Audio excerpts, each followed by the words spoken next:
Hey guys, welcome back to my channel. As you see, this face is beat, so I'm going to give you a quick little tutorial on how I executed this eyeshadow look. It is very natural, very cute, very sweet, very simple, and I am going to show you how I achieved it. So let's get right into the video.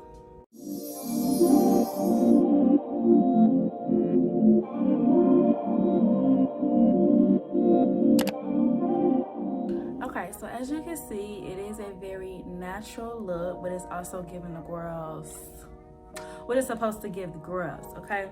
So I'm using the best natural palette there is, the Daispalette Sundae Delights palette, and I'm starting off with the chocolate shade.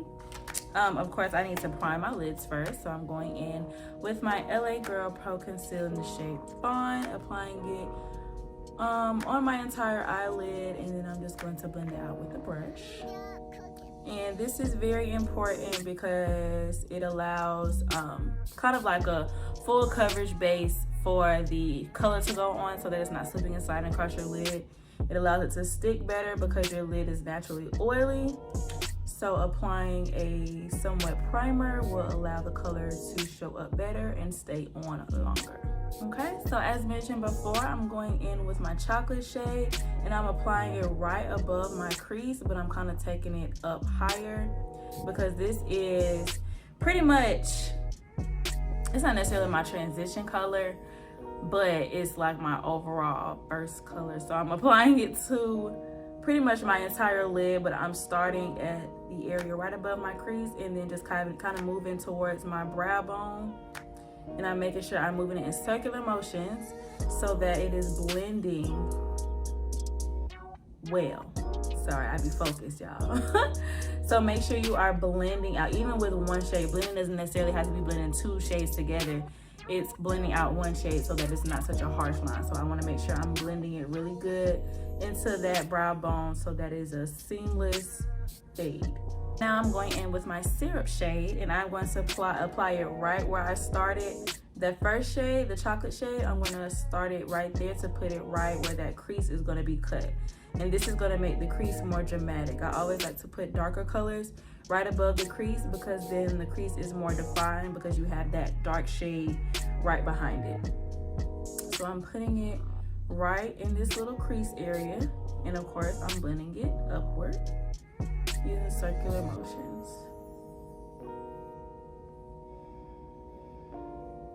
Next, y'all know I'm good for cutting a good crease, so I'm going in with my Makeup Revolution Conceal and Define in the shade C2 to cut my crease, and I'm using a very, very small brush because it helps with making sure my lines are straight, because cutting the crease, that OCD started to kick in, baby. I gotta make sure this line is straight. Well, not necessarily straight because it's a curved line, but you know what I mean. Not no out of line, nothing. Oh, see what I'm talking about? I get to talking, but it's okay because I'm gonna fix that right on up.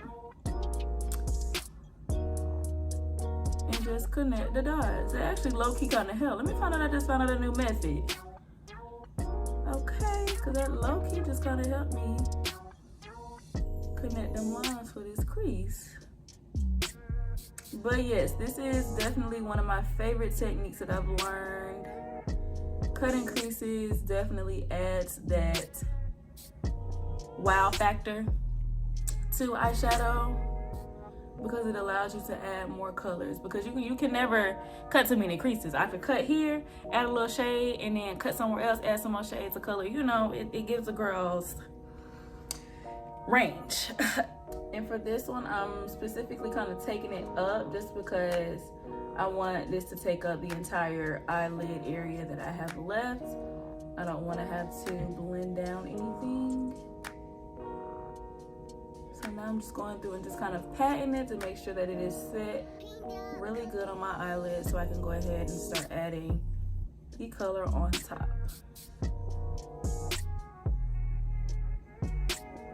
So again, it's always well, I won't say always. In my opinion, it is better to use smaller brushes when cutting creases, just so you can make sure that you can fix any hiccups that may have happened along the way. It's easier to maintain, things of that nature. Okay, so now I'm gonna go in with my peanut butter shade, and I'm going to fill in the front area of my lid. And I'm going to use the pat method just because I want this to really sit. I always use the tap or pat method when applying color on top of a place where I just cut the crease, just because I feel like it'll allow the color to stay there in that area better.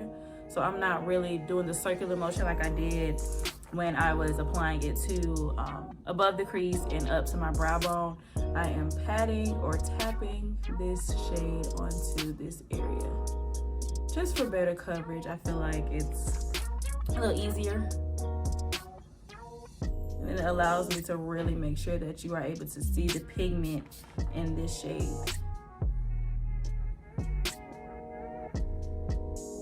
And as you can see, I only took it about halfway because now I'm gonna go back in with my chocolate shade, and I'm going to fill in the rest of this area and be sure to blend it together. And as you can see, these, I'm sorry, I'm saying a lot. I hate so I don't even know why I'm saying but yes. So these shades are very, very natural. So it's giving that very subtle, natural look. Some natural colors like browns are very bright. This is very, like you can see that there's detail in it, but it's not so much to where it'll catch your eye from afar. Like this is a very, very natural look, and I love it. Shout out to Daispalette for the Sundae Delights palette, because it is bomb when it comes to natural, baby. I asked for natural, and what I gave y'all, natural. And I also, when I filled it, see, I said again. I'm gonna bleep out all the ums.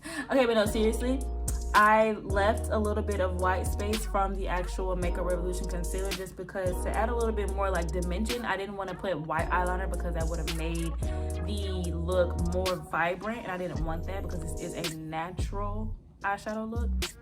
But I did add to where it kind of looks like a gray. So that is something I just want to point out because I love that part and I did it on purpose.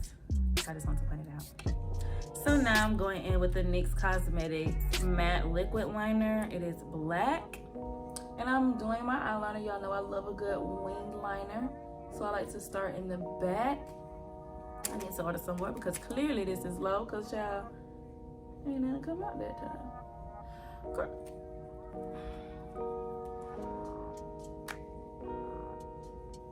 And then I fold it back in a way.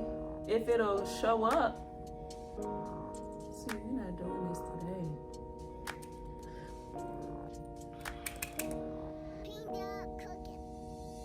Okay, that's a little better. And then I just go to the front corner and then just kind of connect it to the back. Steady hand is the key, which I don't always have, but steady hand is the key. And then of course I'm just gonna fill in the lines. Now that my liner is on, I am applying my baby lashes. Let me show y'all up close and personal. These are the baby lashes. They are available on Daispalette.com. I love these. These are more of the natural, very subtle lashes, which is why I am putting them on a natural eyeshadow look. And then I'm using the Duo Lash Glue. It is the clear. I used to use the black. I like both, but I think I probably just picked up, this was the first one that I picked up because it doesn't really matter to me. But Duo Glue is really, really good. So I applied it on the lash and I'm about to put the lash on. Once I put the lash on, I'm gonna do the full face and show y'all the finished product because this was like an eyeshadow only type tutorial. I done gave y'all plenty of face tutorials, so y'all can just go look at another foundation tutorial. But this is strictly eye. And then I'll probably be back next week with a full face, but this is what y'all finna get on this week. Uh-oh. See, one thing I've been struggling with recently is having glue on my fingers, so it's hard to stick it because the lashes be sticking to my finger. But there we go. So I'll be back. And this is the finished look. Of course, I have Daispalette on the lips, liner, and gloss. And this is the finished face. It's giving the girls natural. It's giving the girls, you can't really see me from afar, but when you come up close, baby, I'm beat. Okay? Thank you guys for tuning in. I hope this video was very enjoyable, although it was much shorter than my usual videos. But I hope you were able to get the gist of this eyeshadow look. And I would like to see you try it on yourself, especially using my palette. Because if not this palette, then whose palette? Don't forget to like, comment, share, subscribe. I will see you all next week for another video.